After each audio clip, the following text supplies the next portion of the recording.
Meeting. It is 3:30. Jack? Boozer? Or I'm just reading off of the Don I'm here. and Jim, Here. and we need to take June off, and I'm here. All right. Any changes to the agenda? Pledge. Thanks for taking Jack's spot. No problem. Everyone. Pledge allegiance to the flag of the United States of America and to the republic for which it stands, one nation, under God, indivisible, with liberty and justice for all. Thanks, Don. All right. Now, any changes to the agenda? I know we're gonna briefly chat about watershed, Management plan, yeah. financial planning, Management, the watershed management. Plan. management, yeah.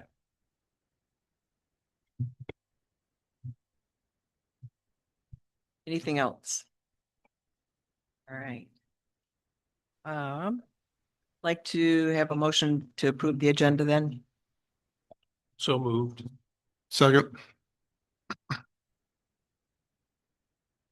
All in favor? Aye. Any nays? Okay, first up is Jim Anderson and the rundown of financial procedures for all of our HOHL members. Good afternoon. I'm not used to sitting on this side of the last year or so. Yeah, yeah, I do. I think maybe the way to go about this is I can explain from my perception of what we've got here, and then open up whatever questions you've got. Very good. I did attend the meeting yesterday with I call it the finance committee. I'm not sure. Is that right? Funding. Yeah. Catherine Voigt chairs that. And we did have a conversation regarding this because there was only three attending the meeting. It was her and I and Phil.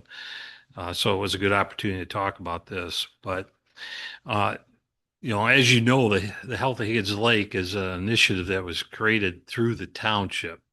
And so the way this is structured, the steering committee would be the tip of your organization, but that organization is a township organization. You are volunteers. You've got subcommittees that all operate on on their own, but they answer through this board. This board, the steering committee, is the only one that actually has an ear directly to the township board, for your, um, if there is a request for budget or items, if there is a request for township action, example being the septic ordinance that planning commission is working on, your septic committee pushed that up through to the steering committee. You gave it your stamp of approval, recommended to the township board to send that off to the planning commission where it is now being deliberated over. That's the process. So the Health of Higgins Lake has a financial presence within the township through a special revenue fund. So your money is accounted for separately, just like the fire department would have been, the police department, our Parks and Rec. They all have their own funds, self-balancing, sort of like their own financial presence. Okay, it's self-contained, so that money's not commingled from a financial standpoint with other money. So if somebody donates money to the Health of Higgins Lake, it's not going into the general fund of the township. It's going into the Health of Higgins Lake Fund. Um, our year end is March 31st, so our budget is based on that. We did do a budget for this organization or activity back in February and passed it in March. Um, it's, I don't want to use the term arbitrary, but it was our best guess as a shell. Okay. I believe that each and every one of you have some idea of what you want to see happen with the Health Higgins Lake, whether it's through the science committee or through one of the other like road end, whatever testing and costs or whatever that are going to be incurred. And that was one of the conversations we had with Phil and I and Catherine is are we, how do you go about that? And my suggestion, and I think it was, we all kind of agreed on is, yeah, the finance committee probably needs to get with each of the subcommittees to I'll call it, get their wish list of what they want to do, uh, and the associated costs.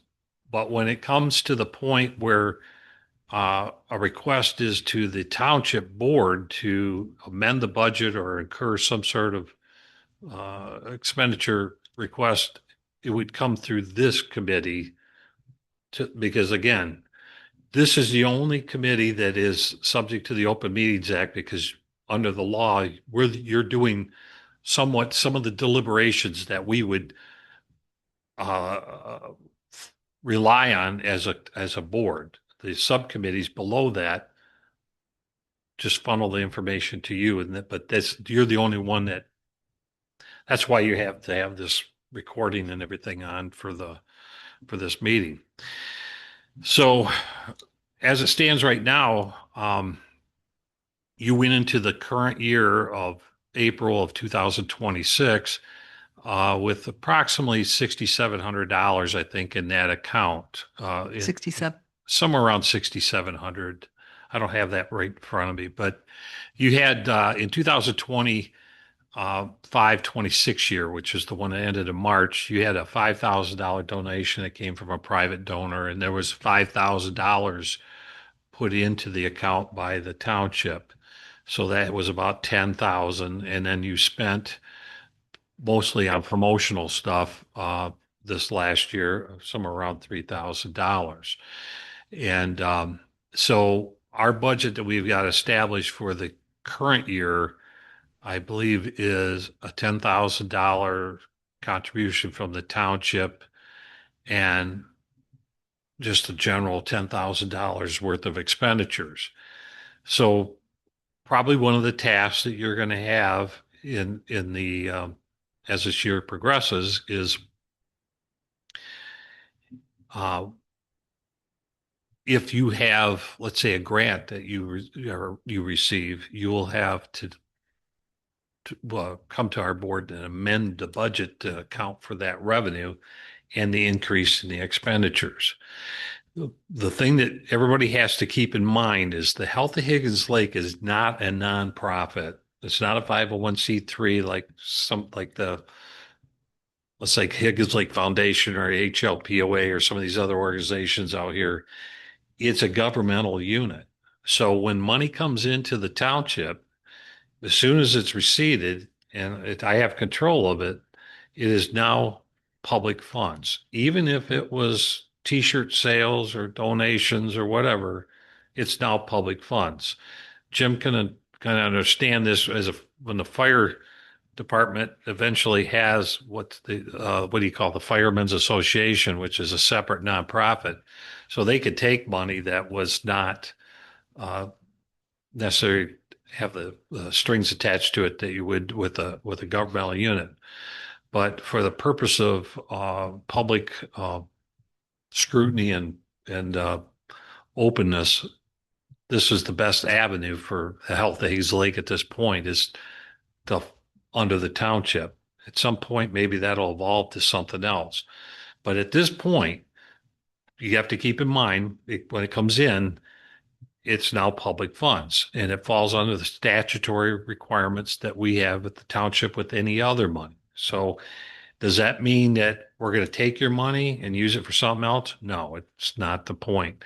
But it does mean that the steps that we have to follow for budgetary purposes aren't just a matter of protocol that you voted on as a nonprofit. It's steps that are set by the state of Michigan Constitution. We have to follow the statutes. So we are bound by a budget that we establish. Right now, we have a general budget of $10,000 that we can spend out of that fund this year. Right? You have basically $16,000 available because you have the 6 that carried over plus the 10 that I just put in your account. So it just means that you have to have a little foresight when you're thinking about, let's say you want to do some studies on the lake and you have this opportunity and you have a grant money that's coming in that's 20 grand and you got to have $25,000 you need to spend to, so that's 20 coming in, which we haven't budgeted yet. So we need to budget amend for that. And then an additional $15,000 that we'd be spending out that we haven't already budgeted. And so it just means that we have to have an open communication, but it's going to come through this board funneling through from the finance committee. And the finance committee most likely would go to each one of the other subcommittees to and I would expect that a subcommittee is not going to encumber anybody until they've talked to this board, this steering committee. Does that kind of make sense on your how this works? Okay, so like I said, revenues, if they come in, they're going to go into the Health of Higgs Lake Fund, which is the number 220. This doesn't matter to you, but that's the fund number. That would include any monies that come in, whether it's grant or donations. Expenditures, there's a protocol. And this, if you want to spend money, because it is township money, you will need to either, one, go through your liaison, which is Jim Osling. Jim, as the trustee, he's assigned to this fund. He has certain amounts of money that he can approve without going to the board first, if it's budgeted. So if it's not budgeted, the first step is you need to put a request to us, and we meet once a month on a normal case to amend the budget to allow you to make that expenditure. If it needs pre-approval, like a grant, again, same thing. The steering committee would put the request either through Jim or directly when you come to our board to give your report. At that point, make that request. We need to amend the budget. We'd like to apply for a grant. Here's the scenario. So our board can then vote and properly open that budget adjustment to what it needs to be to meet those needs. And I did bring 3 different types of reimbursements. One of them is a credit card reimbursement, which that would be, or actually a credit card expense. That's if Jim used his township card under that guise of what his limits are to do as a trustee. The other are reimbursement requests, and the other one's for mileage if somebody had qualified mileage that needed to be reimbursed. The only thing I would tell you is, as an individual and anybody in these subcommittees, if you go out and spend money personally with the expectation of getting reimbursed without knowing that was going to be approved, at least at this level, you run the risk of not getting reimbursed. So keep that in mind. That's the protocol that you've got to follow. It may seem a little cumbersome, but that would be probably true even if you had a nonprofit. If you had proper controls at a nonprofit, one of your volunteers would not go spend money without getting approval and then expect to get reimbursed. It just doesn't work.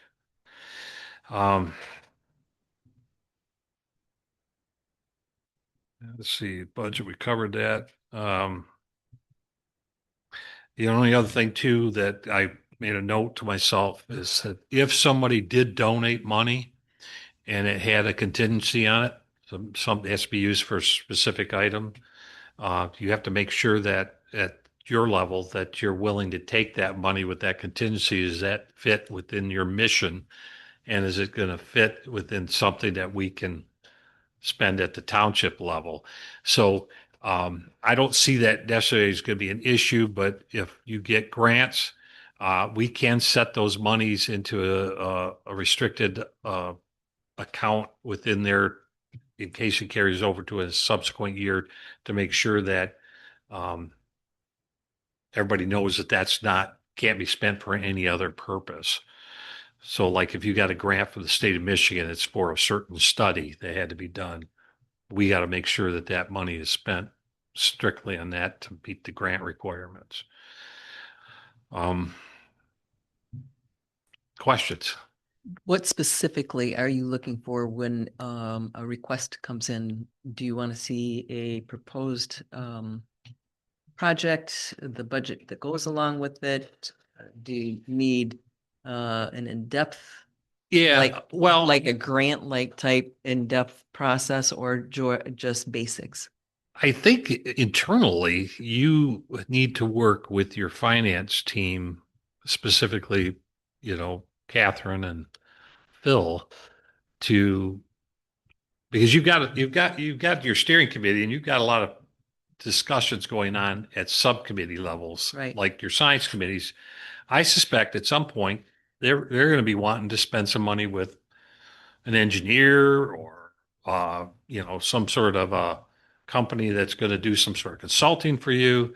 They're going to have to come either through the finance committee or through directly to the steering committee, but somehow include the finance committee to um, come up with a comprehensive plan. Because right now we have a budget from the township's perspective.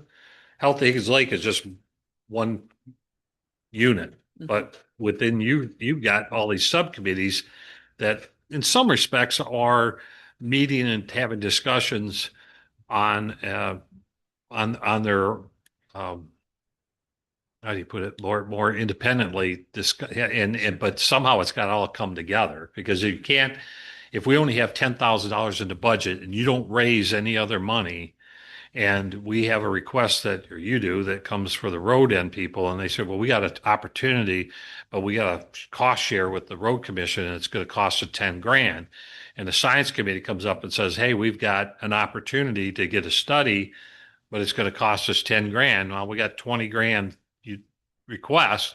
We don't have 20 in the bank. So you're either going to raise the money some other way, or you're going to come to the township and say, can you ante up the township's contribution because these are the needs we have, and the township board will have to look and see if we've got the money, and secondly, is it meet, as a board, that they'll have to decide, is this important enough for us to amend the budget and cough the money up elsewhere.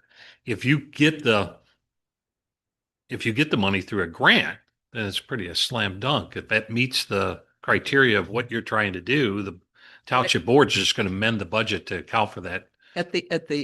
When it is presented to the board, what specifically do you need to have in front of you? Just our approval and our minute to request? Because I'm on that finance committee, I would tell you, you'd want to come to see me first, and I would put it together as a budget amendment that I could then give to the board. They'd see it. Like quarterly, we sit down and we do our own evaluation. I just did that for this quarter. And so next week when we meet, I'm going to present the board the amendments that I think are needed for the different departments and funds for the township right now. So you would just get thrown right in with that. Right. Except in your case, it might be more immediate, and you might say, we're not going to wait till September, the end of the quarter. You come to us next month and say, we have an opportunity, we're going to do it right there. But basically a letter explaining what the project is and dollar amounts. And you'd help put that together. I would. Okay. All right. I don't expect you to understand every aspect of what I do in there. Right. Other than I am the keeper of the funds. We have a budget we have to follow. We just need to amend it as needed to accommodate you much like we used to have in the police department. If you wanted to buy a new car and it wasn't, in this year's budget, you'd amend it to make it work. Right. And so The- that's, Pretty much just the parts and pieces that are necessary to make a decision, not necessarily, I don't want to create more work for our volunteers. So keep it simple, keep it to a letter, keep it to a Yep. budget. Only submit what is absolutely necessary to make the, yep. And I think, I think you guys have been together now for a year. You're starting to come to a head on some of the tougher decisions as far as, where the science committee is going to go. What's the next step? Are we going to follow this protocol or are we not? And once you get past that, there's going to be a point where there's going to be some cost involved, whether it's, you're already incurring some cost of promotional, which is, the tax bills just went out today. You should be getting something, a special little thing in the mail today. And in there, there's a Health of Higgins Lake flyer that got put in with the tax bills. That cost of that, it'll be coming out of your fund as part of your promotional. It's a very cost-effective way of getting that out, but Sure. but I think that what you're gonna have to give it the litmus test as a board and say, is this where we want to go? Is this the direction we want to go? Yep. And I don't know. I don't attend the science committee meetings and some of the other ones, so I don't know how close they are to funding request. I know you have a $40,000 grant that you have hoping to- applied for, and I don't know. It was supposed to be any day. You're supposed to hear on that.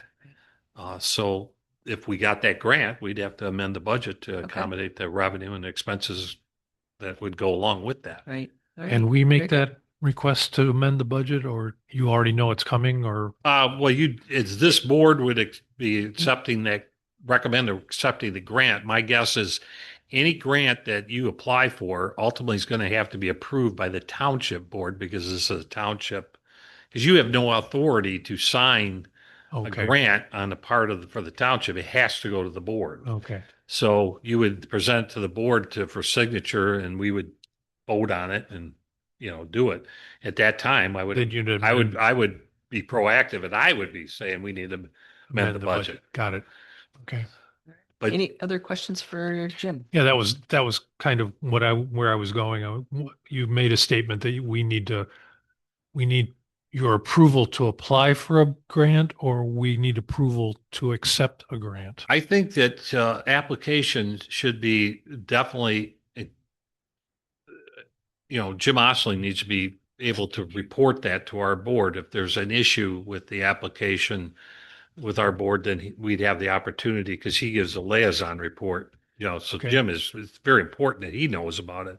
But the actual signing of any contract or grant has to be done at the township level because you don't have We don't have that authority. that authority. Correct. You're a Okay. steering committee. You're make recommendations.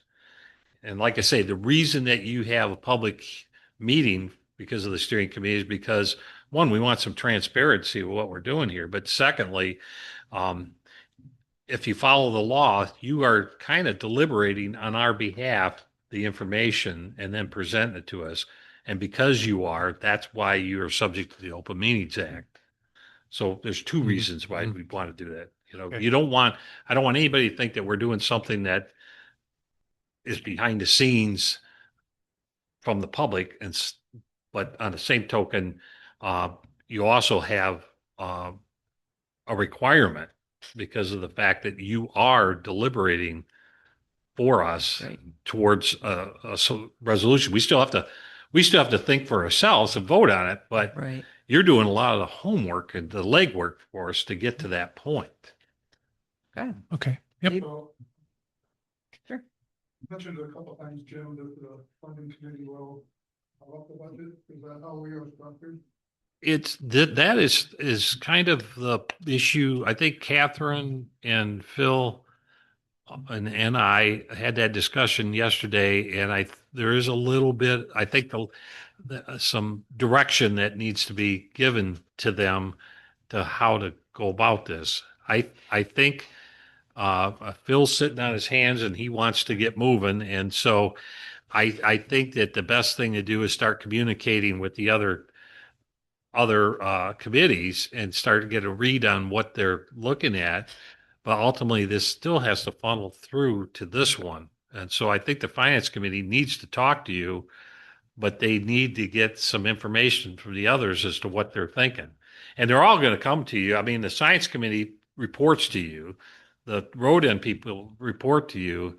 You're going to say, you're going to accept what they're doing, or you're going to say, well, this one's more important than this one based on our limited finances. This is what we recommend to the township board on how to proceed. You know, Well, one of my thoughts there would be to get the committee chairs together with us and sit down and say, the funding committee's responsible, if that's what we're doing, the funding committee is responsible for this, we need to have a budget in place by a certain date and set out those procedures. Well, on our agenda, as you'll see later, and under old business, there are funding proposal topics there, and we'll get to that later. But there has been quite a bit of discussion and quite a bit of input, so we'll be knocking on your door. I think you've got some good people in there looking at this, and so I think that I will help you in any way I can. You know, I'm here for you every day. So all you gotta do is ask. Phil, Hey, come on up. Go ahead. So, Phil mentioned a couple of things about this board, the Higgins Lake Health, Higgins Lake spending miscellaneous money and maybe incurring travel expenses. I'm wondering if the Garish Township Board would be willing to approve a petty cash fund in the budget to cover those such expenditures. As a practical matter, wouldn't that be the way to go?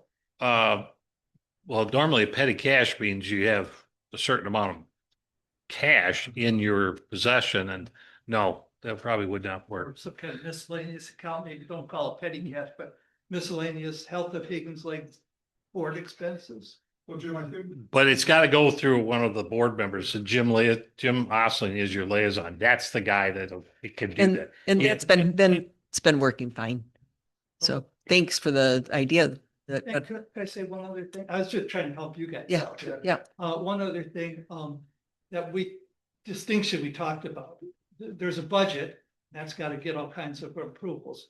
But then the finance committee would also like to get a forecast, if you will, an unofficial forecast Sure. of what the different committees are looking at in the year ahead. Not anything official, just a Right. forecast, so maybe we can plan on how we approach grants and Yep. that sort of. It's on the agenda. we worked with the budget, we plan to get it. Sure. That's a long time. Mhm. It's hard to do with a group that's just started like this, Right. but that's what we had to do. We had to plan a year and a half ahead of time. The other thing was spending limits. If Jim Austin set up spending limits for what we can approve here, or what Jim can approve, or what the township board has to. Well, anything that you approve has to be approved either by Jim and or the board. So my suggestion would be is if you know you got an expense that doesn't have to be paid right now, you're going to incur, you could get that bill to the clerk's office through Jim and have it paid directly to a vendor. That's ideally how we normally operate. So like, each department has its own spending limits, as does Parks and Rec. Right. and those folks. Do you have those? I think, Jim, you have a $3,000 as a trustee to, as long as it's already in the budget. So he has the ability to approve it if it's in the budget. If it's not in the budget, it has to go to our board to be approved anyways. So, or be amended to cover it. So right now you only have a $10,000 total budget. So like the example, the KCI bill for putting that promotional item in the tax bill, I don't know what it's going to be, but it's $300-400, and that's going to get paid directly to KCI. So it's not like we had to pay, you paid it and I had to reimburse you.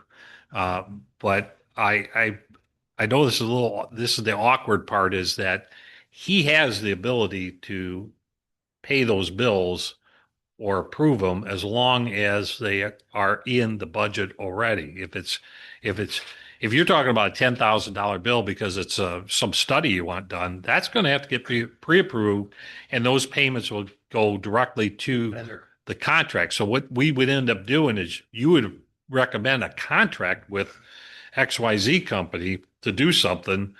They would, our board approve it, and as those services are rendered, we would pay them directly, and that's how it would work. Out of our account. But the little things like if, let's say you're having, I know you have an event coming up in August, those bills probably will accumulate and probably have to, there are going to be a lot of little things, and probably Jim will be dealing with that, with it. Yeah. Just approve that. And he can, yes, he can.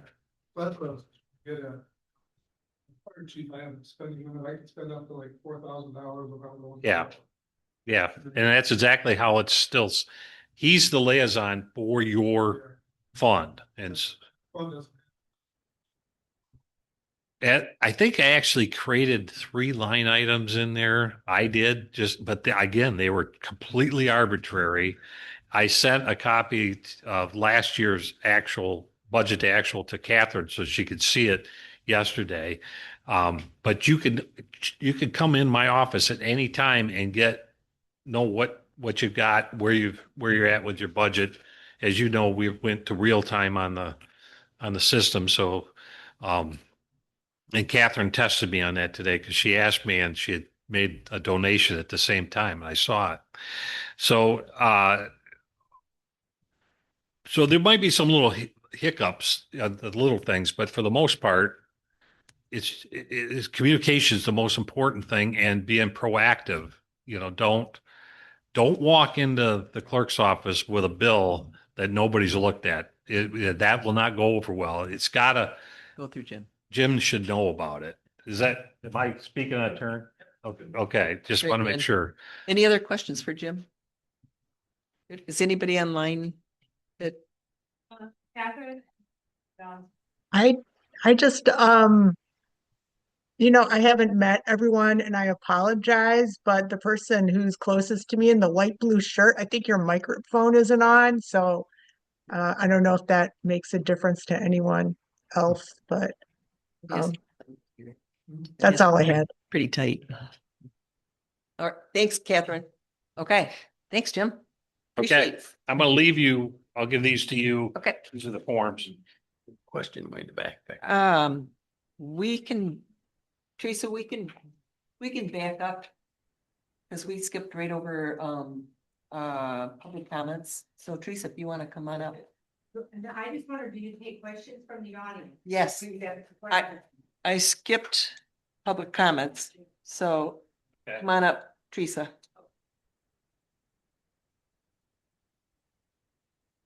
You have 3 whole minutes. No, I just have a quick question for Jim Anderson. My mission is strictly philanthropic, and what I believe I just heard is that I cannot make a QCD to the Health of Higgins Lake Foundation. Is that true? You can't make a qualified, Charitable distribution. yes, you can. But you said that they were not a 501c3. Well, under the tax code, of any political subdivision of the federal government gets the same tax deductible contribution as a 501c3. And the township is a subdivision through the state of Michigan. So any contribution in the township is considered a charitable deduction that is fully tax deductible on your tax return. Okay, on my IRA, which would be Well, same the- thing. yeah. You Okay. read the code, it's the same as 501c. Okay, and I think that this is an important topic for the general public to let them know that they can make a charitable contribution to this organization. That would probably be some website you might want to point out. You just have to. You can state, the thing is, under the code, and if you're not a 501c3, you can not put the comment on anything that says this is a tax deductible donation. I'm a Rotarian, we're a 501c4. We cannot put that wording on our donations, although people can deduct that based on their circumstances, but a 501c3 can, and a governmental unit can. So the town, if somebody donates to the state of Michigan, the township or county, it is fully tax deductible. But if I want to donate to the HOHL, That is the township. okay, but I want it to go into their fund, not the township's fund, their fund as a subcommittee. And Earmarked. Put it to you this way, I'm the township, okay, okay? You give me money, goes right here, it's in the township. It's in the Health of Higgins Lake pocket. It's But on it's line in item that- 220. right, it's fund number 220. Can I designate that on the You contribution? should, so that you just say it's for the Health of Higgins Lake, but if you do, it goes in the Health of Higgins Lake pocket in my pocket.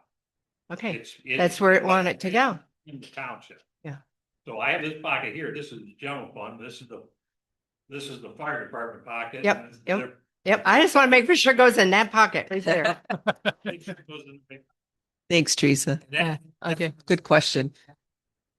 It goes in there, we're not gonna move it out, it's in that fund, it only gets spent for that purpose. Okay. So I'm clear, not a 501c3, but a governmental agency Yeah, or, government- okay, Subdivision of the federal government. thank you. You're welcome. Good question. Thank you very much. Goes to the county fund, goes to Higgins Lake. Right. And it does not talk about it being tax deductible. But it will. Okay. Yes. No, I understand, but I'm verifying it right now, and it doesn't, yeah, there's What? no It verbiage, doesn't say that, there's no verbiage. but on that page, I'm not sure I can change that page, but that's in your. Oh, you mean on the button itself? On that page, we can't change that We don't have page. access. to I that. can. You have to change that, So so, I think I can. You can. right, You tell me what you want. All right. I'll get it. Okay. I'll get it. I'll follow Okay. up. yeah, no, it is, very important. Thank you. Thanks, Teresa. All right. Moving on. Thanks, Thank you, Jim. I know that Jim Osling mentioned that he's got a quick turnaround here. Anybody else have a quick turnaround that needs to get their 2 cents in? Jim, do you need any announcements at this moment? Need to make any announcement at this moment? Not our monthly report necessarily, Just any updates that you would want. And as a reminder, I do have funding and I do have septic's monthly report. Hint, hint, hint, hint. Yes, I'm just. The LiDAR down on the, funding proposal, you want me to just touch on that? I have a question about that for you. Very sure. Or do you want to go through so far? No, as long as it's quick, and then we could move on to the digital outreach, because I know that's going to be a longer discussion. Okay. Okay. I made a request of the steering committee at the last meeting about this LiDAR map that we want to do for Sovereign Park. And I was hoping you could consider that, and if you see the merits in it and need me to go ahead with it, then I want to take that information and look for some funding sources, confirm some funding sources for that map and move forward with it. But I wanted to make sure I had your blessing before I took too many steps further on that. I think we kind of agreed on that Yeah. last meeting. But also there was questions amongst others. So from what I'm hearing from Jim Anderson was, like you put together their information packet. But as far as a budget, right now I'm not seeing a budget in my head that has been. I don't have formally I don't have a formal quote which I have preliminary numbers. Under $10,000 was what, Okay. what I had proposed in the page there. But as far as a formal piece of paper to hand to you, which I can get, and I will. So I guess we'll kind of backtrack a little bit by having you get that to Catherine and Jim and Phil, so that they've got a chance to take a look. As you can see, the list is Yep. growing, and see if we can get the rest of the other requests and budgets to gel together so that the funding committee can kind of make a decision as to what should move forward at this time and Okay. and if we need other funding sources. Does Okay. I'll work does with that them. make sense? I'll work with them to J- get our numbers to them, the numbers for this project to them then. Sub chairs, I'm looking for a head nod whether or not that's an okay. We let's get everything to funding as soon as possible for the proposed projects, and that way we can determine what's the big picture, all the parts and pieces mechanism. A letter, Just an email? Yeah. yep, and a semi-formalized budget so that we can see where money's coming in or money's going out. Oh, I think Probably should, but I mean, we haven't done. No, it's good. It's a good question. It's a good question. I think we're talking about two different things. I'm Right. talking about a specific Project project versus and versus how the stuff that Jim just got through talking about, how that actually comes together and where those numbers get to, and the forecast, I think, is what a term somebody used of what you think you're going to spend in the next year. And that should be, no. I'm hearing what you're saying in regard to like the celebration. It's coming in piecemeal, and so I guess we all should have kind of like develop a budget.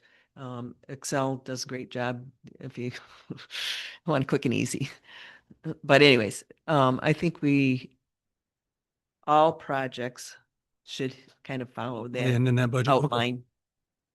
I And guess and a a budget. question, because like the next cloud charge, it does come in on an annual basis. can you give me a budget for the next year? What? But it's Well, Nextcloud is a project. I need more, yeah, no, I understand. I understand. But they're not, my point is they're not two different. They are. Got it. Okay. Any?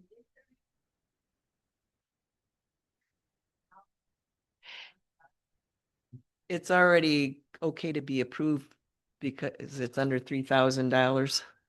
But no, but he can wave the magic wand for t-shirts. Yep. Right, to Yep. say it's okay, it's okay ahead of time that you're gonna get reimbursed. But we really should have a budget for that event. Yeah, we need to know that you're spending $300 on something prior to spending it. But once it's been, once we've said, yes, that's okay, then Jim can put it on his credit card and you're okay. Well, no, But you still have to come, no. Jim Don. as the liaison, correct? He can wave magic wand up to $3,000 to do the, like, if we had to buy ice that day, we don't have to go to the board. Understood. Yeah. So that's what we're talking about. But that is those still, incidentals. that is still something that we've already approved, is the fact that we are going to be spending some kind of money on the celebration. And we don't have those delineated out. We yet. don't exactly say what those will be. No, but we could get an estimated budget. Yeah. And I Exactly. think what I need to see, what as a liaison needs to see is from you guys, I need to see the subcommittees and what their forecast to spend in the next year. Pretty hard to do a budget without having spent something to know what it is with no history. But you can do a forecast of what you're going to do. I'm going to put for the septic committee, I'm going to put this LiDAR map on there and Yep. some other promotional materials and stuff. And I'm going to have a line item. Ed's got an annual, costs for the IT side of it. Those will end up in that budget, and science is going to have some whatever that's going to be in there. And that needs to reconcile with the money that's available, $10,000 or whatever the number Jim just said. That needs to be, those two need to coincide. And then once I see as a liaison that you want to spend money out of the science committee and it's already in that line item and it's less than, and it falls within your budgetary numbers, then I'm going to sign off on it with no problem. And I can sign up to $3,000. And, but if anything that's going to be that kind of money needs to have some more eyes on it, I'm not going to spend 3,000, but $300 or $400 or $500 for this thing coming up, that's all what we have talked about, and that's all in the plan. So to be clear, the mechanism, so we're supposed to get all of this to funding to Catherine. And then Catherine is gonna take all these budgets and get them to Jim? Is that how this is gonna work? No. Okay. Incidentals like ice or whatever, t-shirts. Your Nextcloud tab here, this little bit that is ongoing but incidental. Those are the kinds of things he can go ahead and pay off. But They don't go in the budget. yes, they go in the budget. Catherine. Like I've said, Catherine. Yeah. She'll determine which fund in our budget that goes under that. That team will take a look good at the cross section, all the projects, So- and say, okay, this one should rise to the steering committee, this one's next, this type thing. But when it comes to incidentals, then Jim's the one that just can go ahead and do it. If you're going to have an engineering firm do a bunch of work and it comes to money that's been through a grant and it's $10,000, Jim Anderson's going to cut the check to that engineering firm and that's going to handle that. Anything that we need to spend on a daily basis that I can take a credit card and go pay for it for you, or make arrangements for you to have to pay that bill and I get the receipt back, I can take it to the clerk and get it paid if it's under $3,000. But like what you're saying, Don, I think we need What, this what I'm for saying is project that budgets. the Catherine's committee will put together a budget, but that budget before it gets to you has got to come to us and we ask you for Yeah. the money. Yeah. Whether for under 3,000. I probably just need to And- feel comfortable that I'm looking at the budget you'd approved Right. and said, yeah, okay, looks good, and I'm good to go. So Yeah. I'm not going to certainly. Anything more than your limit, then we, Yeah. through you, have to go to the board. Yeah. Okay, yeah. So get your Could I- monthly reports to me. Could I, get projects and budgets to Catherine. Catherine will then, and their team will take a look at it and funnel it through the steering committee and onward. If it's an incidental, less than 3,000, then Jim can approve it, but we want to try to keep it in keeping with the individual budgets for each, could I just jump in real quickly? Yeah. I think, like I see our role on the finance committee as sort of like maybe like a clearinghouse, a gathering place for all the information about, and, making sure people's information is detailed enough, like with the budget. And so we'll, compile that in sort of like this forecast, which also allows us to look for sources of funding that might be outside the current Garish Township allocation of money. And so then we can give that money to you as the steering committee to kind of help you make decisions about, choosing like what we're going to go forward with. Does that make sense? Right, but yes, but ultimately we give it to the township and they'll put it in our line item and we'll, heed your advice as it comes to us. That Right. But I'm just saying that like this, like us as the funding committee, I don't, like, we're not making the decisions about how No. this money gets spent because we're helping you make those decisions as a steering committee. And then on up to township. is my thought. Yeah. Correct. Yeah. And, Okay. and then the logistics of spending that money with the credit card or whatever, then it goes to Jim, Yes. I think is what he was saying, instead of him making those decisions. Okay. Yeah. Anybody else? We good? Good. All right. All right. Now, next up is John with digital outreach.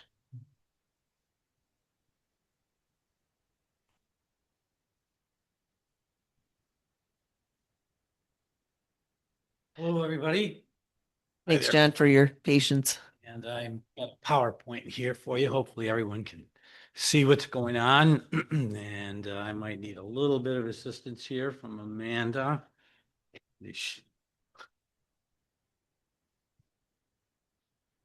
And then you'll click on PowerPoint and share. So now in here, you're going to want to start your PowerPoint. Mhm. There you go. All righty. My name is John Barta, for those of you who don't know me. I am on the science committee as well for HOHL. And there's two subcommittees. One of them is recreation and one of them is AIS. I am also a Higgins Lake Foundation board member. And geofencing is something that kind of arose. I've been thinking about it for a little bit, but within the recreation committee, communicating with visitors within our area, and how we deliver messages to them, particularly the AI, aquatic invasive species, how we tell people to wash and clean their boats. Delivering those messages is very frustrating for us. We've had frustrations with the DNR, how we get those guys involved, how we bypass them, do our own messages, putting cameras in places. So the idea of educating people and delivering messages about our individual subcommittees has been a challenge. And so we had some interaction. I had some interaction with a gentleman by the name of Todd Pride a few years ago. And he was explaining geofencing to me. And so this sort of came from the recreation committee of how we deliver messages to people and how we communicate with them. So if I could just get an idea, are any of you familiar with geofencing right now by any chance? Okay, Jenny. All right. I'm kind of going to speed through this a little bit. It starts in an elemental function, but please stop me along the way if you have any questions, because some of it can be a little confusing. So, and I'm going to, all righty. All righty. And I do have some notes here I'm going to read from, so I don't miss any points. We all understand that distributing messages to people is critical to gain support for one's mission, whatever it is. Getting the right message to the right person has always been important throughout time. Different techniques have been tried, some better than others. Regardless of the method of communication, time has always been the critical element. In our lifetimes, newspapers and paper mailings have been the standard technique for communication. Delivering messages in seasonal recreational areas like Higgins Lake is especially challenging. Visitors come to Higgins from literally all over the world.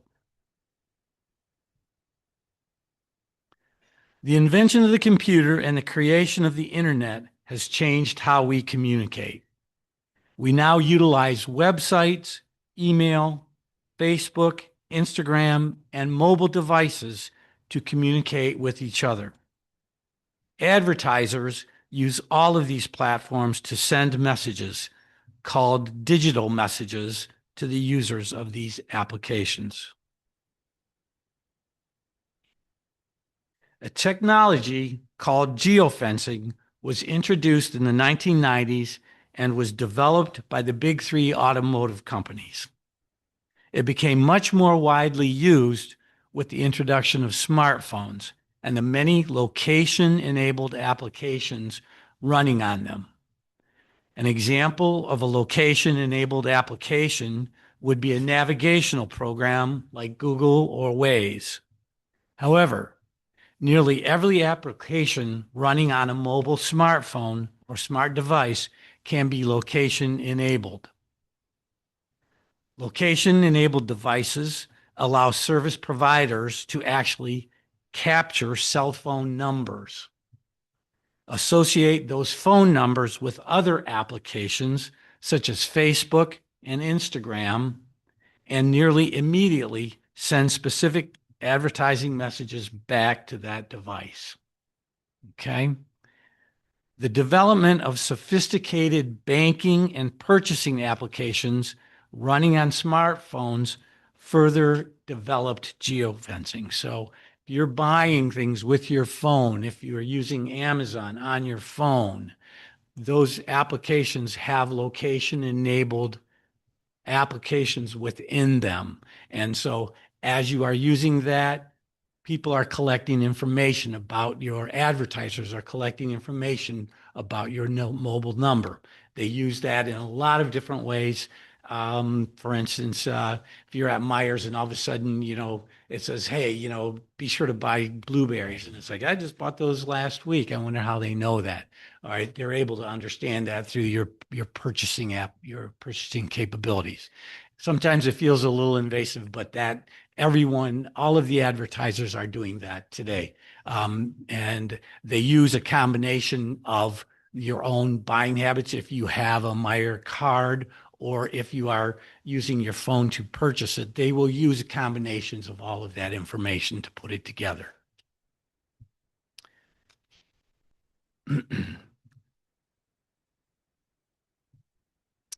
People using mobile devices to purchase goods via the internet allow advertisers to collect demographic data about the users, including how much you spend, what they're buying, and who they're buying it from.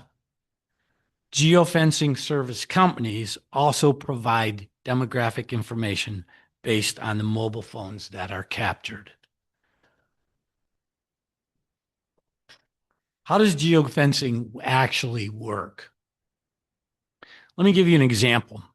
A local coffee chain doesn't need to run ads across the entire state if they're located here in Roscommon. It only needs to reach people who live around its locations. Geofencing allows the owner of that coffee shop to limit exactly who sees his ads by creating a geofence using physical addresses around his business.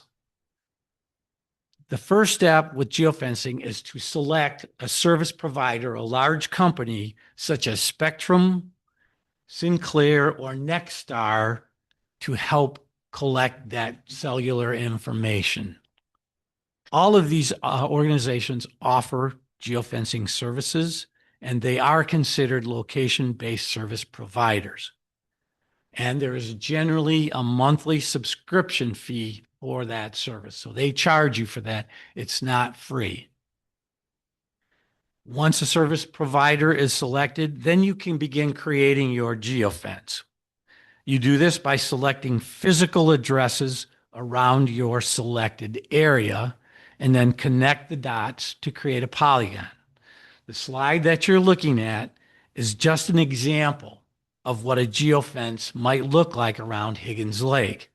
It can be larger or smaller depending on the desired messages. To create a geofence around Higgins Lake, we might use addresses or places like the East Higgins Lake Hardware, Flag Point Club, the North and South State Higgins Lake State Parks, and then connecting them together. And there can be fences within fences. So we can segment the South State Park as a sub-fence within that, or the North State Park, or the West Launch, or the Garish Township Town Hall. So we can create fences within there. All right. So as long as you have the idea of a fence. Now, visitors to Higgins Lake carrying smartphones, I was going to bring my prop with me and I left it on my chair, are traveling in and out of this geofence. Okay. They travel in and out. And those smartphones are constantly sending location information. Thank you. Across Wi-Fi and wireless networks. Okay. And as you know, these include location information. So wherever I go with this, cellular phones, they're tracking that, right? So when a smartphone is within a geofence and sends a location information across that network, the geofence sees that phone and it captures that information. The subscriber to that service, and I'm proposing HOHL be a subscriber, is then able to see very specific information about those devices that are connected to that mobile number. All right. So you can actually then send a message right to that phone if you subscribe and they say you've got a number in this fence. I can send a message right to them if I subscribe. So I can send, if someone is at the South State Park, I can send them a message and say, be sure to clean, drain, and dry your boat. Hopefully you're having a great time at Higgins Lake. We're working hard to keep our area clean.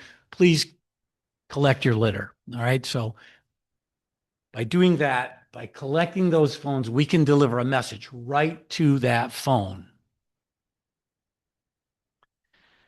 Currently, HOHL communicates messages to people via the HOHL website, Facebook pages, email, and Instagram. In today's environment, HOL is dependent upon people visiting our website. We want them to come. We're trying to attract them. Our list of followers is growing, but not quickly enough. We regularly send email messages, but our list of email subscribers is limited. All right. Our reach is not as wide as we want it to be. All right. These are all examples of what are called a pull message. Pull messages require a user to actively seek out information. I'm doing a Google search. I'm pulling information from the internet. So that's called a pull message. Using geofencing is what's called a push message. I am pushing a message. Someone comes in my fence. I'm pushing a message to their phone. All right. They didn't ask for that message. I'm sending one. I know that you are in the South State Park. I want you to be sure and clean, drain, and dry your boat. So I'm going to tell you that. All righty. The Communications Committee and the Recreation Committee is convinced that utilizing geofencing to send these messages is critical to delivering the HOHL message. There are many advantages to geofencing. First, messages are sent to a specific location. They're targeted. We know that the device within the geofence or that subfence is getting that message. All right. It's not like a mass mailing where you can send something out and it gets lost or returned. It's, you know, it's going to be delivered. All right. So it's guaranteed. For example, when the vehicle is in the West DNR launch subfence, HOL can send a specific message to them and it's going to get there. We know it's going to go there because he's there. We know he's there. Second, messages are timely. They're sent when visitors are in the area. Okay, so they're relevant. It's really important that we understand that. Sometimes, you know, you can send an email and somebody doesn't look at the email for a couple of days, or you receive some mass mailing in your mailbox. I looked at it 2 days later. All right. Well, you get a message when you're at the West launch, we know you're there. We're sending you a message right there. Okay. A lot of different organizations use it for emergency type things. You see, alerts on your phone say, there's a child that's missing. It's like wham, it's right there. So they're relevant and timely. So that's really an important part of what we're doing, especially for right now, July and August, within all the visitors that we've got. Third, geofencing is cost effective. Automating messages reduces or eliminates the need for other labor intensive efforts, such as mass mailings. We don't really need to do mass mailings if we know that we're hitting people directly, that they're coming through. We've got the people that we need to communicate with. We know they're here. Now, I'm not saying that it would eliminate mailings, but they can be certainly well reduced. The cost per message, for example, a hard copy mailings, we are estimating those at about $2,500 just for one mass mailing for the Garish area. And we only get to deliver one message that way.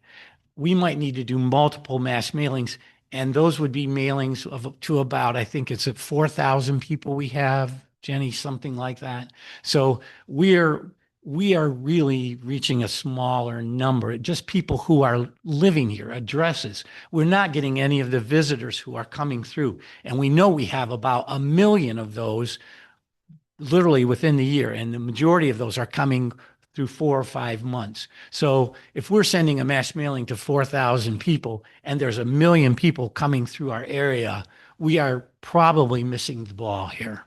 Okay. Of those 1 million people, I guarantee you that unless they're children, almost all of them will have a smart device with them that we can deliver an HOHL message to them. The Communications Committee has been working months on an email list. We have 300 addresses. We know over the summer, again, that we're going to get nearly 1 million visitors. We are going to miss the ball if we don't hit those visitors.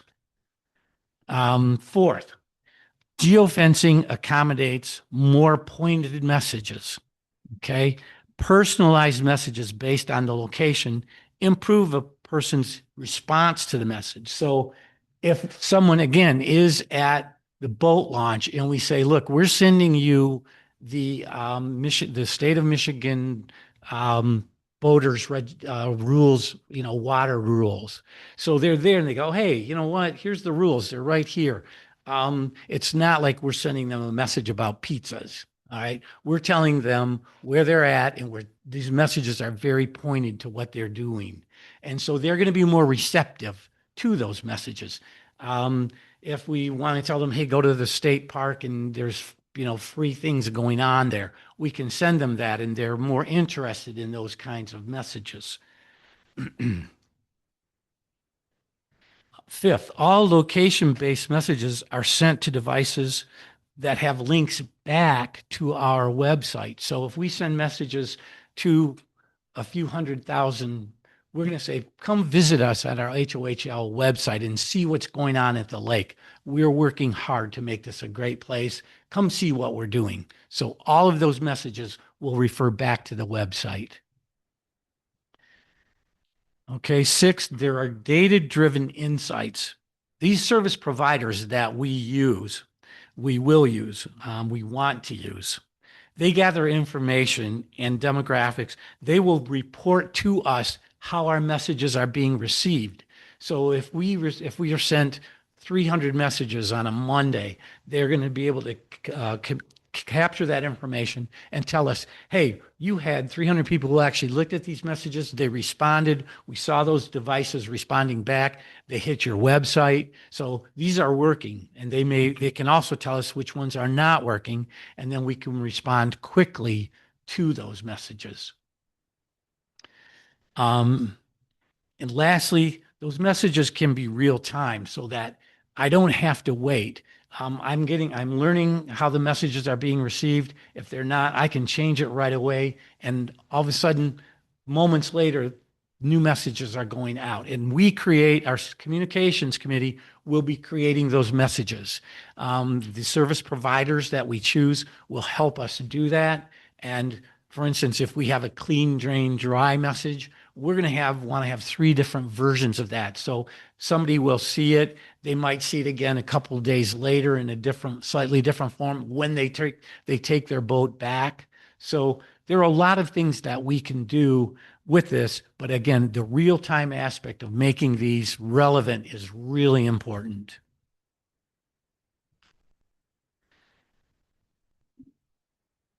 And let me just jump down here. Okay. We have already, our initial reactions with a service provider, we have already negotiated a reduced rate with Nexstar. They are very sensitive to environmental organizations, so they really want to participate with us and have given us a proposed reduced rate. We are continuing to look at other service providers. We've had requests out for estimates. We are waiting for Spectrum has been very slow in their response, but we are looking for additional costs so that we can provide the best cost for what we need to buy. There's also, as you heard, there's currently an Eagle Watershed Council grant pending. So the money that we need to spend, we are feeling that we will have some grant money that we will be able to use for this. So hopefully we won't be affecting the resources of the rest of HOHL too much. There's real potential to raise money using geofencing because once we direct these people to our website, we do have a donations page. And if some of the messages they agree with and support, we can direct them right to the donation page and ask them if they would please contribute. So we can use that to try and enhance our own financial background. All right. We currently have a quoted fee from Nexstar for $600 a month. Okay. That is what their fee is right now. And geofencing cost. Geofencing is the most efficient way to deliver messages. They're delivered exactly when and where to whom they're supposed to be delivered. We can test the feasibility.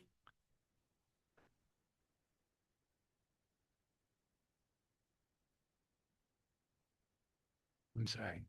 Yep, I just skipped a page.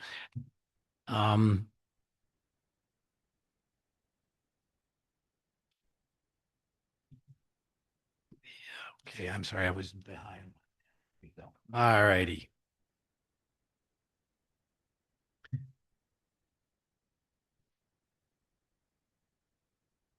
Yes, okay. So let me just back up. I want to make sure that the cost is clear here, that we do have a monthly minimum fee of $600. That is the current estimate. We are currently also including other community members, the Higgins Lake Foundation and the Higgins Lake or the Roscommon County Community Foundation. We are trying to get those folks involved. The foundation, the Higgins Lake Foundation, is right now willing to participate within the geofencing initiative as well. So that is a really positive aspect to what's happening. I would not be surprised if they are also going to be involved very quickly through this same process and what I am doing with this communications committee. All righty, in conclusion, geofencing is the most efficient way to deliver messages. They're delivered exactly when and where and to whom they're supposed to be delivered. We are going to be able to test the feasibility of geofencing with a minimal cost and commitment. So we're going to kind of we want to tip our feet in here, our toes, and see what kind of response we get. All righty. Feedback is going to be critical. So if and when we begin this, we will be able to tell if our messages are being accepted and how well they're going to be accepted. If they're not being accepted, we can try different ones, see if those work. All right. We really want to make sure that what we're doing is the right choice and delivering the message in the right way, because this is brand new for all of us. The communication committee wants to initiate geofencing soon. Ideally, July and August. That's when our visitors are here. Okay. And that's when they're coming in and out of our fence. So we need to act quickly. Jim Anderson was a great straight guy because here's the first request coming from one of the subcommittees, right? And so it's really important that I make sure everything is very clear about what we're asking. The idea right now is that at the end of July, we're going to determine the success of the July initiative and determine if we should continue in August. And I am sure the communications committee would be happy to explain any kind of results that we see to the steering committee. And again, finally, I want to reemphasize that Higgins Lake has 1 million visitors during the summer months. These visitors are transient and are here for short periods of time. Many return each year because of the beauty of the lake, and they are indirectly invested. Most want it to stay clean and beautiful. That's why they're coming back. We believe that they're going to be receptive to receiving Higgins Lake push messages because they want to be stewards too. Obtaining contact information for them using conventional methods for 1 million people is not feasible. It's just not feasible. We're not going to be able to deliver messages to them any other way. These visitors have a dramatic effect on the lake and the surrounding environment. Communicating the HOHL messages to these people is critical to our mission. Geofencing is the only way to deliver the messages to them. That concludes my presentation on geofencing. I would like to take a minute, though. There were other folks involved in this. Sue on the communications, Ed on technology, and Jenny was also involved. And I would like to see if they have any comments right now before we really take any other questions, if that's okay. So for 600, this gets a little bit technical, but they are called impressions. Okay, so how many impressions people are seeing on their phones. And for $600 for the month, we get 46,200 impressions. And I have no idea where that number comes from. All righty. But there are some estimates as far as how many people that might be. But a lot of it depends on our area, how large our fence is, and the variety of phones coming in here. All right. There was some discussion that we could burn through those impressions quickly. Having I don't know how many people are going to be here this coming week in July, but there's going to be a lot. So we could burn through all of those in the first week. All right. We don't really know.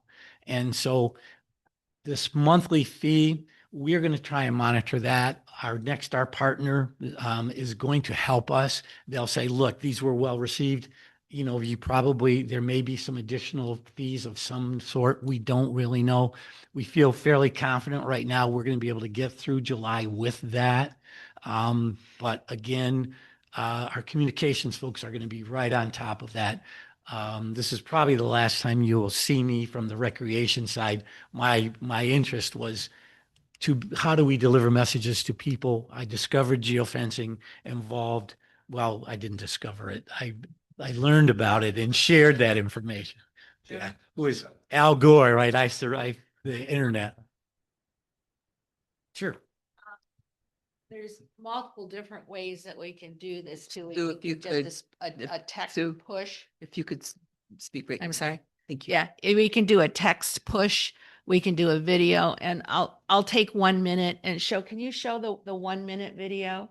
This was done as a sample. This all needs to be edited and such, but I'll do it's a good example. The other thing I wanted to comment was that you can target this to like anybody that goes to what the weather is. at Higgins Lake, and they can, you know how you get that annoying advertisement up front? Well, we would be the annoying advertisement up front. And this would be something similar like this. It could be a 60-second, it could be a 30-second. Go ahead. Higgins Lake is more than just one of Michigan's largest inland lakes. It's where memories are made, traditions are shared, and generations come together. But protecting this incredible natural resource takes all of us. The Health of Higgins Lake collaboration is bringing residents, property owners, and community leaders together to protect water quality, improve environmental stewardship, and preserve the beauty of our lake for future generations. Efforts include education, community engagement, and initiatives focused on septic system awareness and lake health. Whether you live here year-round or visit seasonally, you can make a difference. Become a member, volunteer, stay informed. Together, we can ensure that Higgins Lake remains clean, healthy, and beautiful for generations to come. Health of Higgins Lake. Protecting our lake, preserving our future. Visit hoh-lake.org. So that might be a video that might show that was the full minute. Some of them are can be only 30 seconds. The other thing we're planning on doing is that if it says, you know, clean, dry, drain, or whatever, and there'll be a link, it would go to a specific page on the website, and then they would have the opportunity to explore more. Or if it's donate, you know, go to a donate page. So they'll have individual pages on the website that would bring us to the website, but then that would it would respond back to exactly what the message was that they received. It wouldn't just be a general visit our website. The 40, Just saw, imagine that someone went through the geofence with their phone, okay? That the mobile number on your phone can be associated with a Facebook page, okay? So we would know that that person was at Higgins Lake, and we would send that message to their Facebook page and see that video, okay? That is how that can happen, all right? Or we can send that video to their Instagram account. To your phone, oftentimes we would be probably sending text messages, or as Sue mentioned, people subscribe to weather applications. They bring up a weather application, they want to know what's going on with Higgins Lake. They would see, hey, weather at Higgins Lake is great, water's still cold, come visit us, but please take care, join our volunteer initiative, or whatever message we want to deliver. So, and those are the kinds of content that Sue and her group will create for us. And there's going to be multiple messages, all right? And for the $600 a month, we are going to be able to do that. Could you talk about the cost comparisons that we got with Sinclair and such? Yeah, Ed, the Sinclair was what? Sinclair was $1,000 a month for 50,000. So the cost of for 1,000 impressions was $13 versus $20 for 1,000. So Nextstar is a really good deal for us. We didn't just happenstance upon them or pick them because they've been involved before. It's a good price. We reached out to Spectrum. They never got back to us. So I was looking for a local person to talk to, and apparently they don't have a local person. So, as far as the impressions, that grand total, though, we can set our threshold per announcement or push 5,000. And once we've hit 5,000, that push is pulled. Yes. Okay. with So Nextstar, we don't know what those limitations are for others. got it. We might not have that Luxury. Got it. How are we Okay. gonna know it's successful? by the information we get back. And what, I guess maybe that's what my asking, what does that look like? We do not get email addresses back. Yeah, we will not get email addresses back, but we will get how many people visit the website, how many people see it on Facebook. There'll be a lot more demographics back than any other method that we could use. So I guess I'm going to go.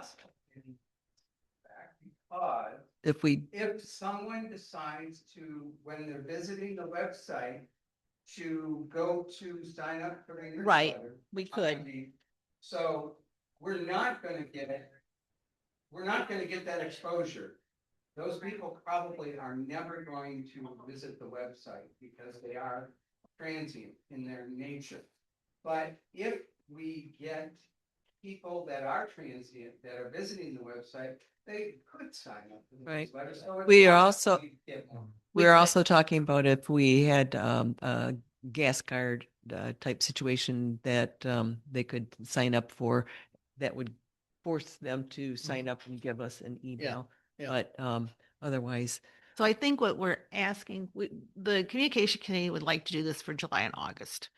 And then, of course, if it's a total bomb in July, we won't move to August. But if it's at all successful, which I can't believe it won't be, we would like to do it for 2 months. So we're talking about $1,200 max at this point. But I know the foundation is interested. Some of these, drain, dry, clean things are things that the foundation might be willing to fund, but we're looking for an approval to move forward with this because we'd really like to get it out by the weekend. so we do have funds available in-house, but also the communication grant that Catherine could help us with this as well as Yeah, we could back pay this because the DNR grant or whatever, I think I asked for $5,000 at that point for reaching out. Thank you. You're fine. Bye, Jim. So this isn't a contract, correct? No, it's a month to month. Month to month? It's a Okay. month to month. We don't have to sign on for a year or anything. It's month to month. Is there any way that we can limit I mean, this looks like it open-ended, suddenly we decide that, or we don't decide, suddenly 1 million visitors pop into the fence at one time. Impractical, think- but possible. I think we have total control over all of that. Okay. Like Jenny was saying, if we only want to do 5,000 impressions of this particular, Clean, We- drain, dry. Okay. right. We can We do only that. want to do so many of this one, and we only want to do so many on the weather app. And I also think we can parse it over the week. Like the first week, we Oh. only, I'm But it's quite just confident that we can do all of that. And Yeah. we Oh, won't- okay, Right, okay. yeah. We will have Got it. Yeah, Got it. So we have a, get an $1,800 bill. because- that's my concern. Okay, a leaky water pipe Right, no. gives me a $400 water bill, son, and I didn't even know about it. And we're gonna pre-pick where we Okay. want to parse it out and how we want to Okay. do it. Now, as far as sharing With Higgins Lake with Foundation. the foundation or anyone else that wants to get involved, will all of the involved organizations receive all of the metadata that's coming Yes. back? I would think that would be something we would all And share. are you sharing cost? Yeah, for sure. I believe that is going to happen. It's possible that the foundation is just going to do its own thing because they're getting really excited about it as well. And again, our approach to you, this is kind of fresh for everybody. It is fresh for the foundation. So we're still kind of getting our sea legs and trying to figure out what we're going to do. That, in any case. Mhm. Well, it's July today, so. I know. Right, Yeah. July Yeah. today, yeah. Yes, yeah, Yeah. yeah. Absolutely. That's why I'm listening to Jim Anderson and saying, spending stuff, Right. there is some immediacy here. And that's why I know you folks are gonna probably have to decide on some of this. And so I want to make sure that you understand the time-related things that are happening here and how our visitors, it's because our visitors are here, right? And this is going to be a population of people that we have never really communicated with, and so I think that it's a huge opportunity for us when we look at it because we'll learn the people who come back. And I honestly believe that because before my family owned property here, we came back and we had a real love for the lake, even though we didn't. And I think that there's probably a lot of people within those million who feel that way.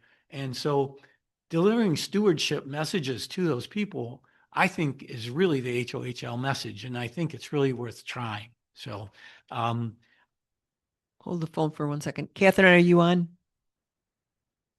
Catherine? I am. Hello. Yes. because we know the budget is $600 per month and going with 2 months, and we've, gotten a good report and good presentation and so on. Are, do you have any questions from the funding committee?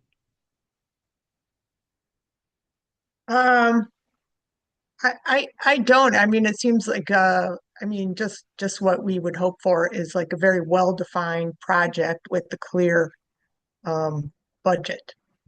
So I don't on our end. All right, very good. Anybody else have comment?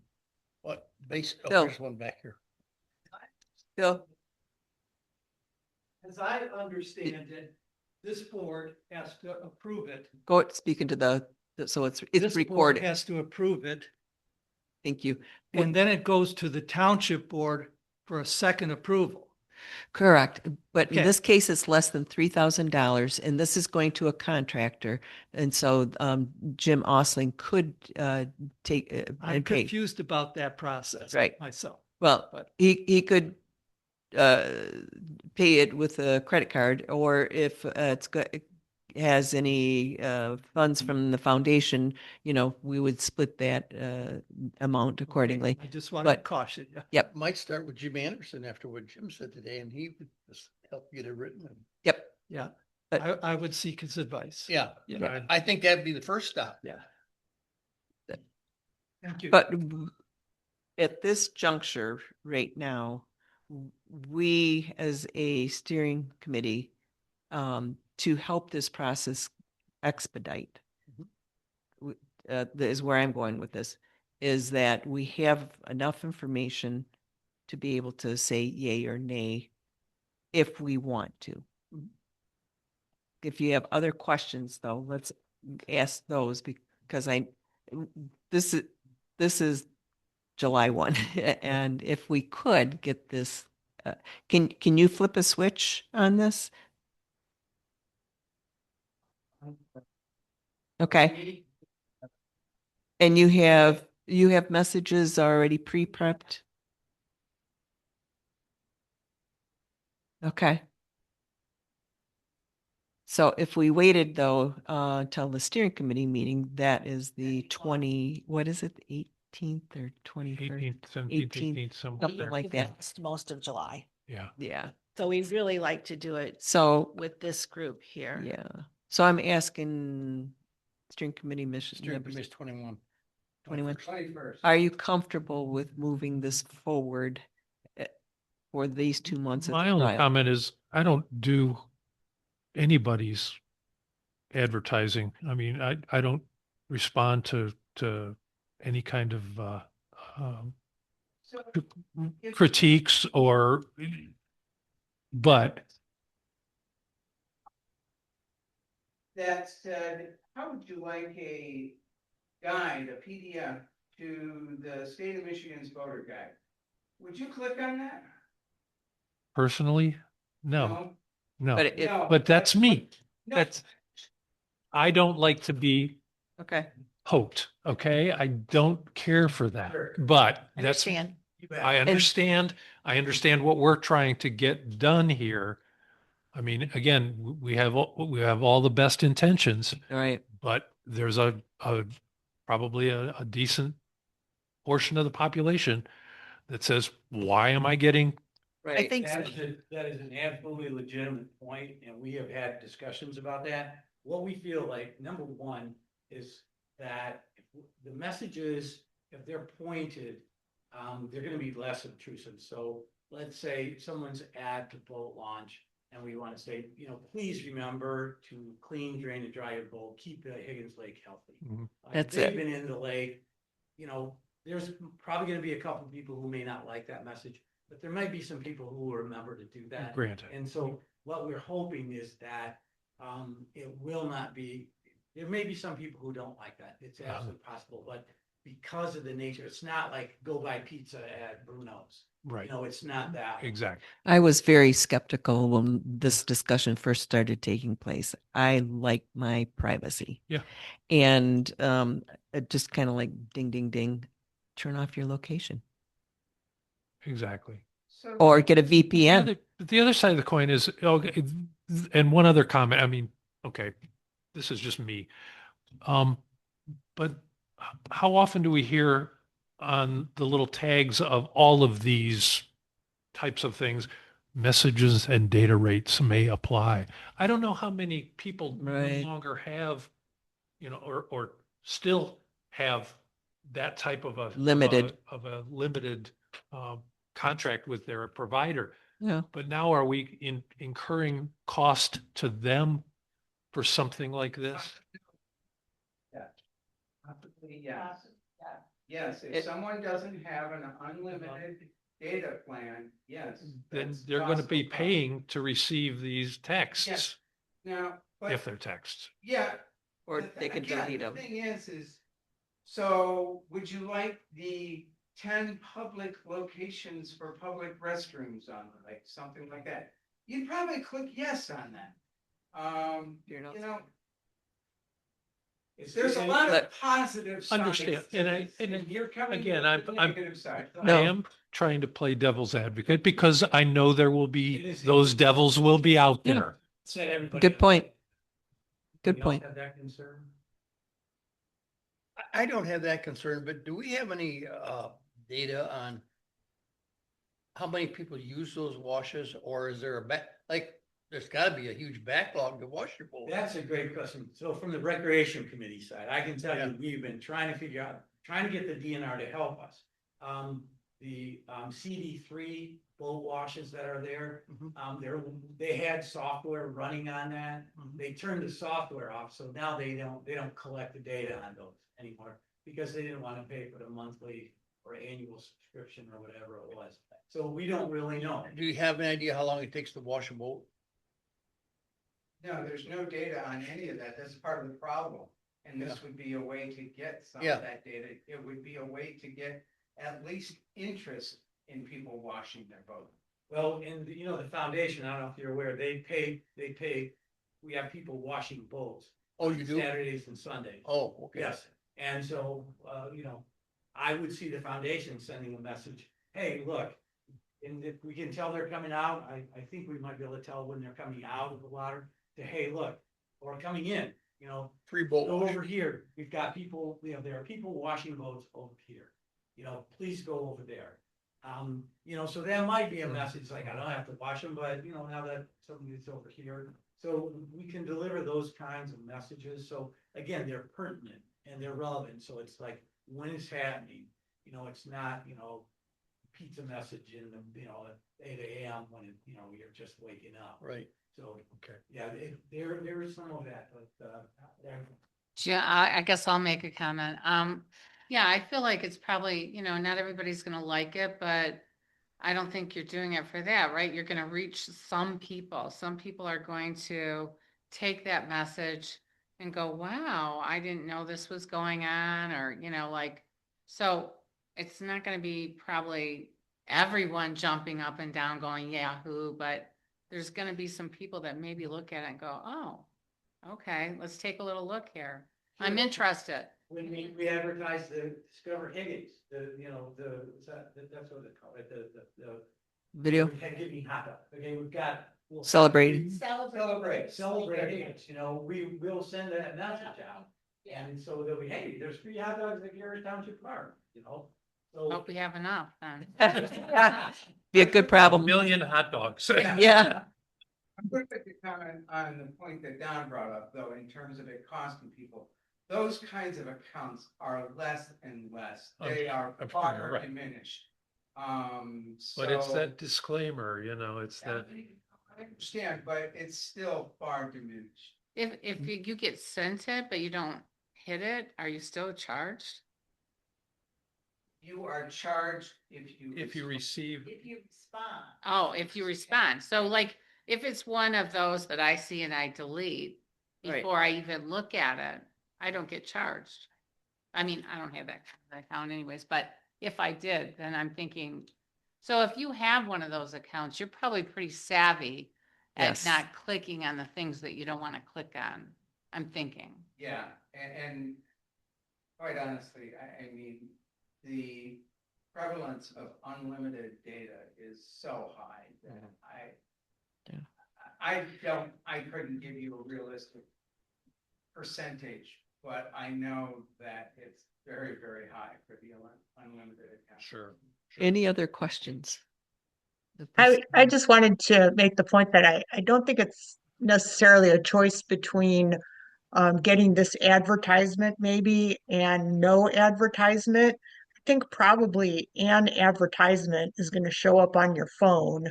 And so it's just going to be like Health of Higgins Lake instead of, maybe some sort of for-profit business.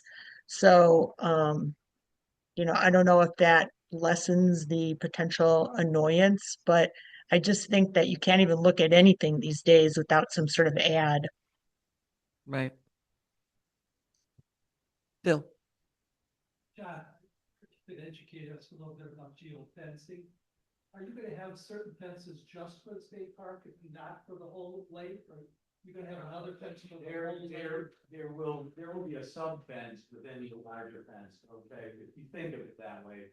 Or, yeah, the idea, and we really haven't talked about the actual fencing area, because we need to make sure, decide what messages are we gonna deliver? Okay, we've got to decide, are we gonna deliver an AIS message? Are we gonna deliver, a near shore swimmer's itch? We were talking about that today in our science meeting. Do we want to deliver a swimmer's itch message? So some of those things, a swimmer's itch message could go to the entire lake, whereas clean, drain, dry could be in 3 fences. It's gonna be north, south, and west lawn. Maybe Maplehurst, maybe people in the Maplehurst area town line.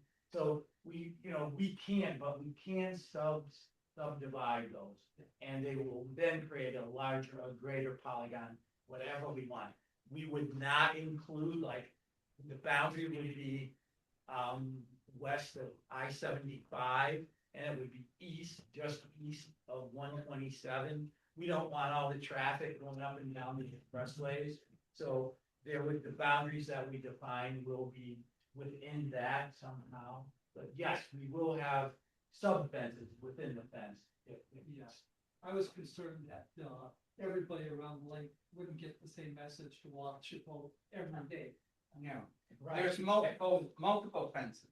Multiple fences. And the technology, the service provider that we choose will, I can't answer all those questions, but those kinds of, that redundancy, I'm sure they're not gonna allow that. We capture it once and you might not have to worry about that for another 5 days or something. Sounds like there's multiple fences, but also multiple messages. Oh, yeah. Oh, yes, Absolutely. absolutely. They call those campaign messages, and for one campaign, let's say invasive species, you want to have probably 5 or 6 different kinds of messages that go with that. With that. So you can roll. Perfect. Yes, absolutely. Okay.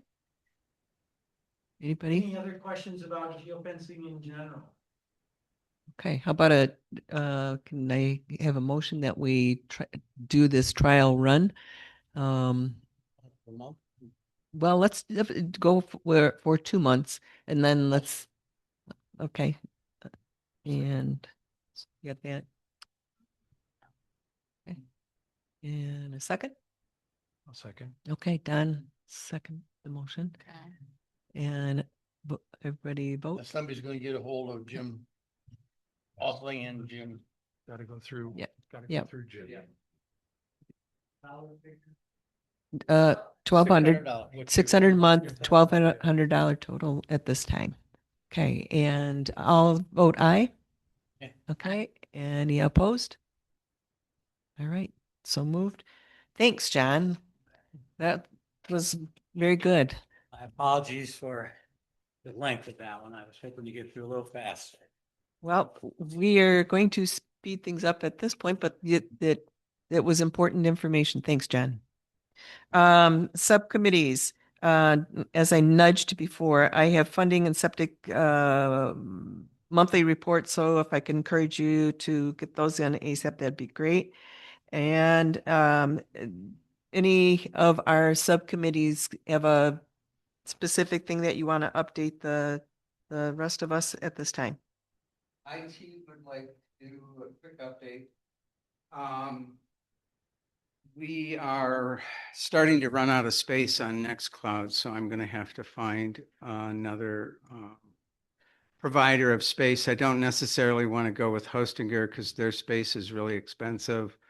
Possibly with Google Drive. The township already has space, but I think it makes sense to keep Nextcloud space separate from the township space for So- lots of reasons. So For the steering committee meeting, will you have an update of, I can have an update by then.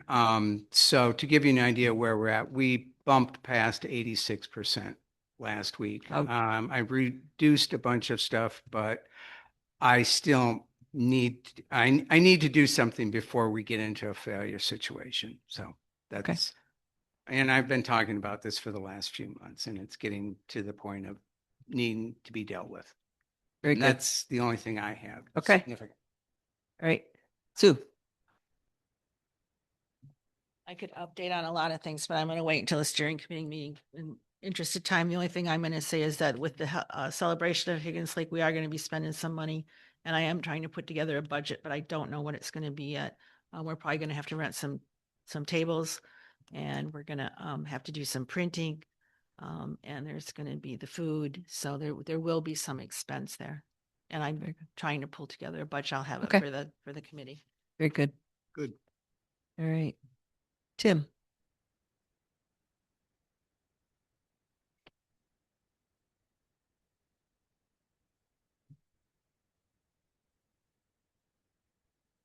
Okay, I'll try to keep it brief as well.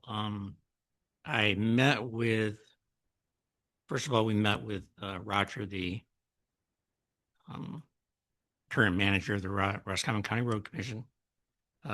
Told him what we were thinking, and we approached him on the 6 worst road ends, and had a discussion about what we felt needed to happen there. He told us that their board had doubled their maintenance on road end money in their budget from $10,000 to $20,000, but that he thought that the board was more interested in trying to spend that money to demarc between the public and the private areas with roadway posts that they've probably seen them. There's a lot of them around the lake, but there's a lot of road ends that don't have them.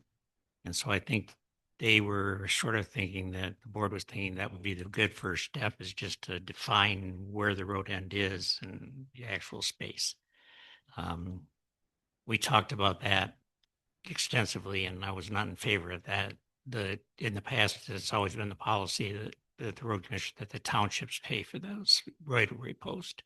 They can request them, but then they have to pay for them. They run probably $250 a piece because you have to survey them in before you put them in concrete. You need to make sure you're putting them in the right place, and a lot of them don't have survey posts. So after a long discussion, we had talked about what we would hope for would be him directing that money specifically to Garish Township for improvements on the 6 worst road ends. His response was that he would really prefer that we approach the 6 easiest fixes and not what actually is how much is going into the lake. And sometimes it's the same thing. Sometimes the worst offender is the easiest thing to fix. Did he concur with your 6? He didn't really review them. We handed him the data sheets on the 6 and said, this is from the past data and from what we've collected on our current information, that these are the 6 worst, still the 6 worst. So we talked about that for a while. Then he said that he thought the best plan of action was, of course, to be the first one at the trough. You know, this $20,000 trough. So we want to be the first ones at it. And if it's township by township, we certainly want to be the first ones there and try to collect as much of that funding as we can. So he suggested that we meet with his superintendent, and I did that. I set up a meeting with him, and we started with at the end of St. Lawrence, which is one of the worst offenders. And that whole stretch down through there, there's several road ends that are, In Woodlawn. yeah, they're definitely on the list of the worst or close to the worst. So we started at St. Lawrence. We looked at Muskegon, which is another big offender, but we believe one of the easier fixes. Lincoln, West Pine, St. Louis, and Washington, and all of those are heavy producers of silt and water into the lake. And steep grade. They're all steep grades, yeah. And so we looked at those with the superintendent. I'm very pleased that he thought that most of what needed to be done could easily be done under his maintenance budget. Yeah, so we left it with him in his hands to go back and sort of formulate a plan and an estimated amount that it would cost the road commission, not us, the road commission, to do what needs to be done to try to slow down the amount of water water and silt that's going down into the lake. Some of the areas, it's pretty minor work. Some of it's trying to put a material down on the road for the first 200 or 300 feet that doesn't wash away like the sandy gravels that we have here. And because a lot of them are like 1, 2, 3, right in a row, Right. he was, I think, going to plan out a day with some equipment. He was going to try to figure out what it was going to cost, and then he was going to let us know. I told him that if it was a matter of labor, that we could probably get volunteers to come out and work with them. If it was getting material delivered, that we could probably find funds to have a truckload of riprap dropped at one of those road ends, and then 6 of them. with we that. could, if that really was the recommended fix, we'd find the worst one, dump it there, and then work off of that. So I think we're ahead of the game. I think as far as the repairs go, I haven't heard back from him yet. It does take a little while when you're fighting. He's still fighting ice storm and water damage from the spring. So, but he's going to try to get back to me, hopefully this after the holiday, about what he thinks he can do and how many he thinks he can do, because he's aware of the $20,000 max budget that he has for road ends. And we really we talked a long time about the difference between the physical road end, that first 50 feet, and the 500 feet that goes up the hill, as being our concern. So a lot of that goes up the hill. And that's where he's going to try to focus, is to try to slow the amount of water down and disperse it off before it gets to the road end. Most of the road ends, actual last 50 feet, are in pretty good shape. There's some that need some work for sure, but we picked out what we think were the worst offenders, and we also picked the ones that I think are the easiest fix. Thanks for your efforts. Yeah, so I think we're going to get started that if we can get those first 6 done this year. I think it's a win for us. It's a win for the road commission, because they have a ballot issue. What do you call it? Investment. Yes, well, they have another 3-year extension, I think, of their. Can I change gears on you?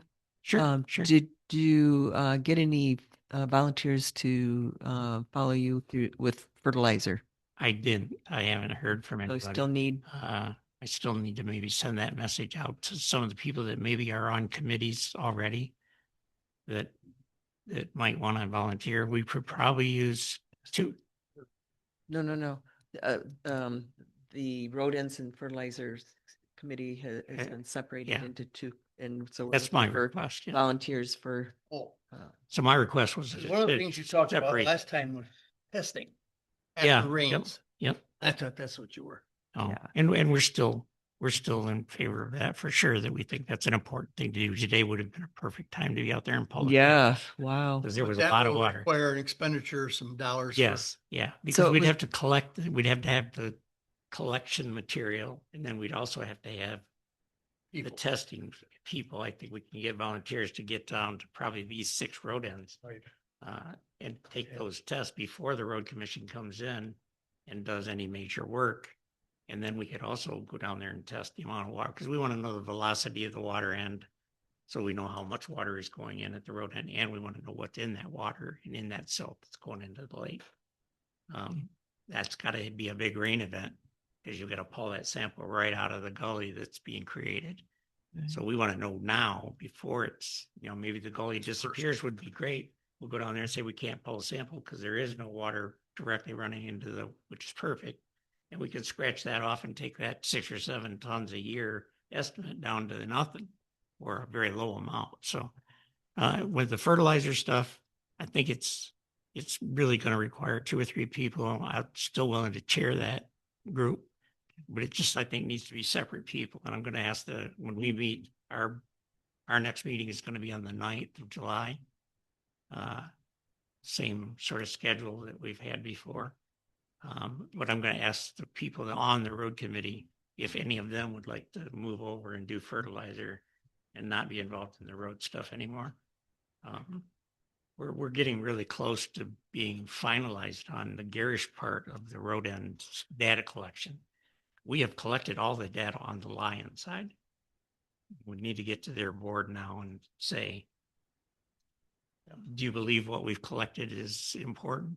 Would you like to be part of that? Can we work together somehow to try to get some separate funding? And would you like to be basically part of this HOHL road end initiative? And the fertilizer. Maybe there's somebody over there that wants to be on fertilizer. But until they decide they want to be with us in this Will you be campaign. requesting some funding for collection of water samples? Yes. Yeah, and I think we did that before. We talked a while back when we were first, we only need Right. maybe $500 out of the total budget. They should I have think that that's soon, still- probably. Well, with our clarification today, again, I want to try to, let's ultimately get that information to the funding committee. Yeah.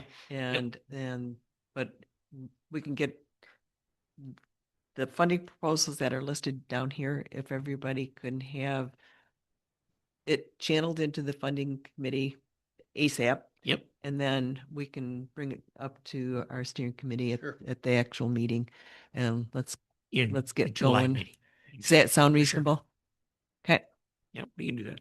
all right. Questions? Not too many people going to be involved in that collection probably either, if you're only going to do Oh, no. 6 of them. Yeah. Yeah. Yeah. Okay, All right. all right, All thanks. set. Thanks. Thank you, Tim. So we've heard from communications. Catherine, did you have anything to add? I think everything I was going to talk about, has pretty much been covered. Okay.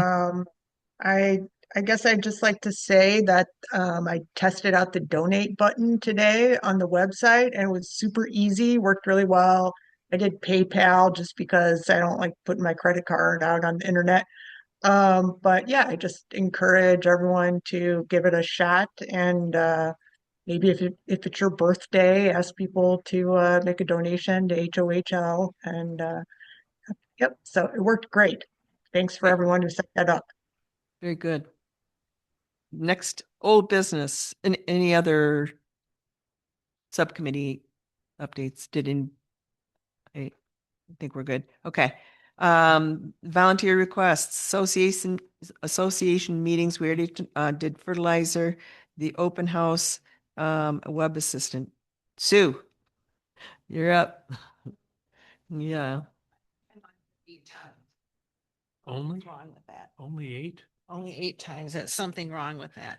Okay, I'm talking about Association. meeting? association. We did one Saturday. We have one scheduled this Saturday and one scheduled Sunday. If anybody wants to go with me, I think they've fallen in my lap, so I'll be going.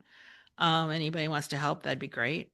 I would probably be able to on Oh, Sunday. you can help. Oh, good. That's awesome. Yep. All right. We're still looking for help for anybody that wants to help with the celebration. And the website assistants, Ed and I are trying to use AI to try to upgrade the website since we haven't really found anybody to help with that. The communications committee, could use more people on it if anybody wanted to help. You've done We seem to have, tremendous amount of work, we have a lot of work. but Yeah, and now that we've added the geofencing, it just compounded it that much more. And people are busy this time of year with company and all that kind of good stuff. So that's, yeah, anybody that wants to help, I'd more than willing. I mean, I'd love to have them. so more communication team volunteers, please. Yep. And website and open house and association meetings. All right. As far as funding proposals, again, just would encourage the subcommittee chairpersons to get that information into Catherine so that we can get it on the agenda for the steering committee. Calendar of events, I think we've already talked about that in time past. It's up on Nextcloud. And so I'll try to do a better job of getting those addresses to you, or those dates to you for the various meetings. So if our subcommittees will make sure they get those posted on Nextcloud or send me an email that I read, makes a difference. New business, Zotero. Where do we go from here? I know that you had talked a little bit about it and it's a repository, but how do I have it be accessible but not make it useful, more accessible, I guess. That's the that the that's the question. Who has an interest in it and how can we make that information more available? But he demonstrated Zotero for the celebration even that week of August. So I'm gonna back off on my pushing it right now. Okay. For the simple reason is if we can't explain it to the community. Yeah. You know, Right now, it's a repository of all the documents, there's been by the science. okay. And so at some point, after those have been confirmed and so on, then I have some from fisheries. I have some that are related to septic that have not been curated, but to be quite honest with you, I'm the only one that's curating them, and it just falls to the absolute bottom of my priority. got it. Okay. So we need more on the IT committee. That's necessarily, that's people on science that need to be able to do it too. I'm Okay. one person, but I will say this, there are other people that know how to do the curation, but they're just as busy as I am, so it really doesn't matter. I mean, when everything is a high priority, nothing is a high priority. Yeah. Nothing gets. Okay. So that is an area that we need to work on. Yeah.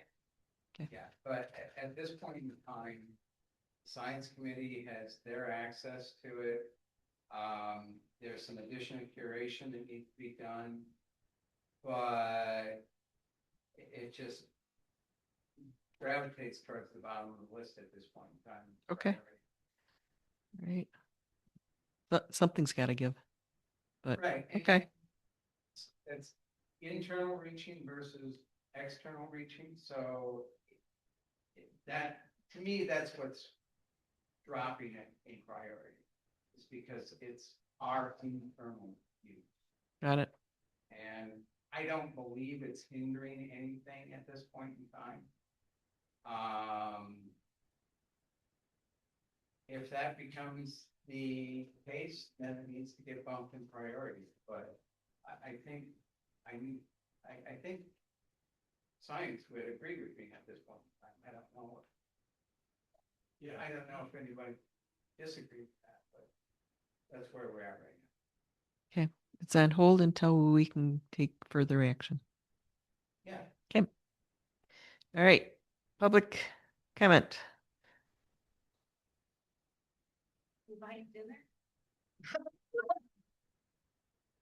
What's today? All right. Any other announcements, member comments? Going once, going twice? I'll move. Okay, Jack made a motion. I'll Supported. second. All in favor? Aye. Nays? 534. I tried.